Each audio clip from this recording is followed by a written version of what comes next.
নির্বাচন কি ইসলামে জায়েজ? ভোট দেওয়া কি ফরজ? ভোট না দিলে কি গুনাহ হবে? যদি সব প্রার্থী খারাপ হয় তাহলে কাকে ভোট দিবেন? নারীরা কি ভোট দিতে পারবে?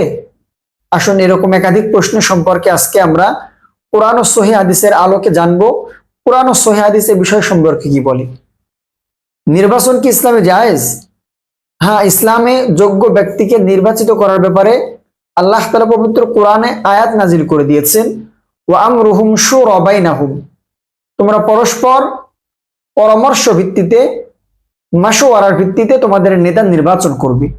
সো নির্বাচনের বিষয়ে কোরআন দ্বারা প্রমাণিত, এটা অবশ্যই আপনাকে যোগ্য ব্যক্তিকে নির্ধারণ করতে হবে। ভোট দেওয়া কি ফরজ? সরাসরি ফরজ নয়, তবে আপনি ভোট না দেওয়ার কারণে যদি কোনো জালেম ক্ষমতায় এসে জুলুম করে তাহলে এক্ষেত্রে অবশ্যই আপনাকে ভোট দিতে হবে। নাম্বার 3, ভোট না দিলে কি গুনাহ হবে? এটা পরিবেশ পরিস্থিতির উপরে নির্ভরশীল। ভোট দিয়ে যদি ভালো পরিবর্তন আসার সম্ভাবনা থাকে তাহলে সেখানে অবশ্যই আপনাকে শরিক হতে হবে।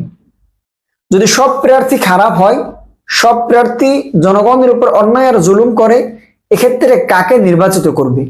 এক্ষেত্রে ইসলাম বলছে আখফু দরারাইন, যে ব্যক্তি এই মানুষগুলো থেকে মানুষের উপরে কম জুলুম করবে আপনি তাকে নেতা হিসেবে নির্বাচন করবেন। আত্মীয় বা বন্ধুকে কি ভোট দেওয়া যাবে? হ্যাঁ, অবশ্যই দেওয়া যাবে, যদি সে ইনসাফ কায়েম করে, সমাজের মধ্যে সম্প্রীতির বন্ধনকে সুদৃঢ় করে, অবশ্যই তাকে ভোট দেওয়া যাবে, তাকে নির্বাচিত করা যাবে।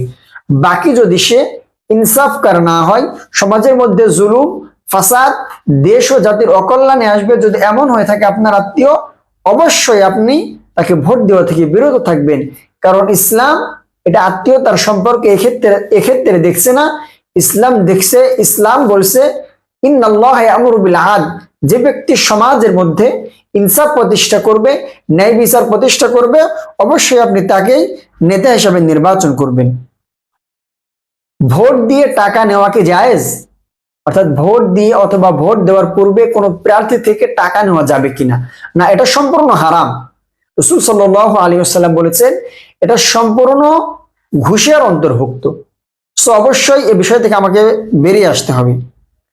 নারীরা কি ভোট দিতে পারবে? হ্যাঁ, যদি পরিবেশ পরিস্থিতি ভালো হয়, শালীনতা বজায় রেখে, পর্দার বিধানকে বজায় রেখে, এদিকে লক্ষ্য রেখে অবশ্যই নারীরা ভোট দিতে পারবে, এতে কোনো সমস্যা নেই। সো ভোটের মূল শিক্ষা হচ্ছে আপনি এমন ব্যক্তিকে নেতা হিসেবে নির্বাচন করবেন যিনি আগামী দিনে দেশ ও জাতির কল্যাণে আসবে। ভোটের অর্থ হচ্ছে আমানতদারিতা রক্ষা করতে হবে।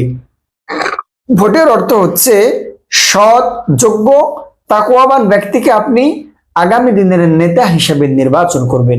আশা করি নির্বাচন সম্পর্কিত একাধিক প্রশ্নের উত্তর আমরা জেনেছি।